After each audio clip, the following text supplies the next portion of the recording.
పట్టపగలు ఇళ్లను కొల్లగొట్టిన దొంగను అరెస్టు చేసి 27 లక్షల విలువైన 248.7 గ్రాములకు బంగారు నగలు 3 ద్విచక్ర వాహనాలను తిరుపతి జిల్లా పోలీసులు స్వాధీనం చేసుకున్నారు. ఈ మేరకు తిరుపతి పోలీస్ పరేడ్ గ్రౌండ్స్ లో ఎస్పీ హర్షవర్ధన్ రాజు మీడియాకు వివరాలను తెలిపారు.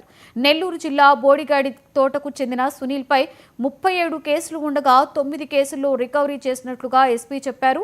అలాగే Srikalahasti 1 town 2 town Thottambedu BN Kandriga Naidupeta Gudur ప్రాంతాలలో 75 మంది నేరస్తులను ఈ 2 నెలల్లో అరెస్టు చేసినట్లుగా ఎస్పీ చెప్పారు.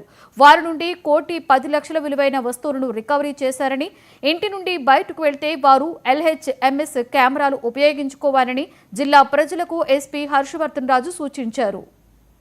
ఇట్లా ఈ పలు పోలీస్ స్టేషన్ సంబంధించిన 9 కేసుల్లో సంబంధించిన ప్రాపర్టీని మనం అతని నుంచి స్వాధీనపరచుకోవడం జరిగింది.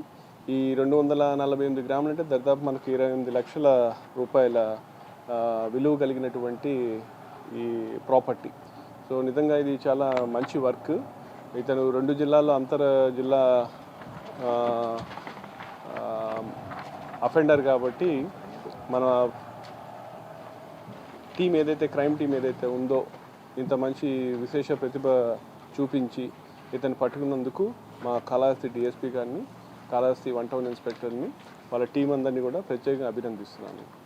అండ్ ఈ సందర్భంగా ఇంకొక విషయం ఏంటంటే just for statistics purpose, last 2 నెలల్లో, లాస్ట్ టైం కూడా చెప్పున్నాను, లాస్ట్ నెలల్లో మన తిరుపతి జిల్లాలో దరిదాపు మనము ఒక 75 మంది దాకా ఈ అఫెండర్స్, చిన్న పెద్ద అంతా, సెల్ ఫోన్ అఫెండర్స్ కావచ్చు, మన విష్ణు నివాసంలో చేసేటటువంటి బ్యాగ్ లిఫ్టర్స్ కావచ్చు,